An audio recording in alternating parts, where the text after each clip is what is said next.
Welcome. The last few classes were talking about teachings of Rabbi Bar Machseya. His teacher was Rav, and he was sharing teachings from that Rav taught him. We concluded with the idea of when a person has a gift, he needs to tell his, if someone gives a gift to somebody, he should notify them that he's giving them the gift, not just give it. We brought the example of someone gives bread to a child and telling the child doesn't really help. You have to tell his mother. How do you tell the mother if she's not there? There's different indicators that a person could do, that his mother would come to ask the child what happened, who gave you bread, and then she could know and properly thank and just be aware of who's befriending, which adults are befriending her child or her. Then we had a story about someone that brought, he was, the same Chista had, he was holding on to two gifts of an ox. Gifts means it belongs to the kohen, because the kohen has certain parts of the animal goes automatically to the kohen, and he was holding on to it because he has a choice of who to give it to. And he said, anyone that says a teaching of Rav, I'll give it to them. And we went on to talk about that teaching. But now we're back to another limud, another lesson from Rabbi Bar Machseya. He said in the name of Rav, in the name of Rav Chama Bar Guria, who said it in the name of Rav. A person should never change with this. Yesterday, a person should never teach better or different or treat better his children among other children, because when you take one son over a different son and you give them preferential treatment, you cause jealousy. That's what happened with Yosef and his brothers. On a basic level, Yosef was giving, Yaakov gave Yosef a special coat, and as a result, the other brothers didn't exactly like it, and it ended up, as the Gemara says, that we went to Egypt. One thing led to another. The Amarav Bar Machseya Amarav Chama Bar Guria Amarav. And now another teaching. A person should always try and search for Yeshe v'Irshe Yeshivasa Kreva. If you have a choice which city to settle in a city that is more recent. It's a newer city, a newer settlement than an ancient one. Why? Because the settling into the city was recent. The sins, the transgressions of the city are also minimal. They didn't have so much time to commit sins. Shenemar, as the pasuk says regarding light, when he was spared from Stem and Amira, he told the Malachim, let me go to settle in a certain place. He said, I want to go there. Here's a city which is close by. To run away, and it's mitzar. We learned from there that my kreva, what does it mean close by? If you want to say that it's close and it's small, mitzar means it's narrow, it's confined, it's small. They could see that it's small. Why does he have to say that it's small? Rather, the reason why he was saying this is because he was implying exactly what we just taught. That Light was telling the Malachim, I'd rather go to that city because it's more recently settled, and therefore I'm coming from a city right now, Stem and Amira, which was just destroyed because of their sins.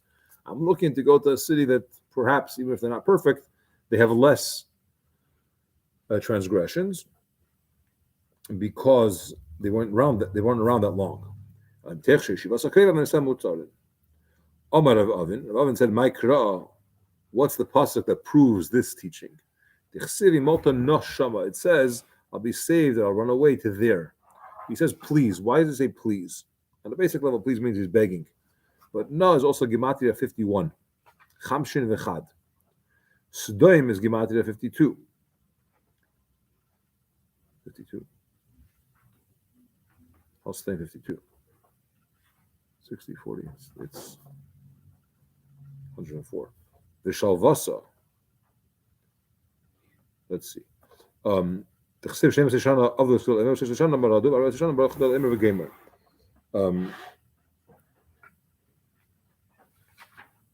it's not the Gematria of Stein.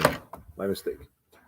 The Gematria of No is 51. He was saying that I want to go to this closer city because it's 51 years old, and Stein was 52 years old, not the Gematria, but I want to go to the 51, not to the 52.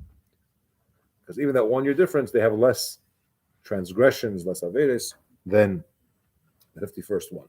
It's not the gematria of Stein, but it's the age of Stein. And 13 years they rebelled, and the fourth year Kedol Emer came, as the pasuk tells us. As the what? The verse tells us. But this is the pasuk that proves that a person should, if he has a choice, and all things being equal, he should choose to go to a city which is more recently established, because the city has less problems, Right. spiritually. An additional teaching in the name of Rav, Kol Ir any city that its roofs, in some cities they say roof, in some cities they say roof, but that it's higher than the shul, in the end it will be destroyed. Which means, if the houses are taller than the shul, then in the end that city will be destroyed. Because it says, it's basically in Ezra, it says we have to lift up or exalt the home of Hashem. But in the literal sense, or the way to understand this is, and to reestablish its ruins, it means that it means one thing, but you could look or learn in from these words that the shul should be taller, bigger building, than all the other ones. The Hani Mili says this is only about houses. You could have other structures in the city that are taller. For example, if you have towers for other functions, or watchtowers. What about now, Rabbi? Everything is bigger. The Avruri and the walls around the city, those could be taller than the shul. It's not a problem. So it's a respect thing. What about now? We have to make sure the shul is taller and taller to compete. There's some shuls in our show where they compete who could be taller, and they keep building higher and higher. That's between shuls. Amar Rav Ashira, she said, I was living in a city called Masa Mechasya, and because of me, I worked hard that it shouldn't be destroyed. How so? Because I convinced them to make sure that their houses are not as tall as the shul. Shabbos. In fact, Gemara, 1 second, but it was destroyed. That city, Masa Mechasya, was destroyed. So he said, yes, but for other Averas, not for that Avera. I made sure that because of that, because they raised it, because they made sure the shul was always higher, that it wasn't destroyed. But you see the respect that the edifice, the structure of the shul is supposed to have, is that it is taller than the other shuls. The following is teaching should be understood in the proper context. When we talk about the difference between Yishmaelim, those that one type of nation versus other types of idol worshippers, and the what's considered to be worse or more dangerous for a Jew, these things could change with time or era where a person lives, what's considered to be dangerous and what's not. But in this context, the Gemara says, if a person has a choice, who he should serve, who he should work under, who he should be subservient to, choose the Yishmaelites over the idol worshippers of Edom, of the east.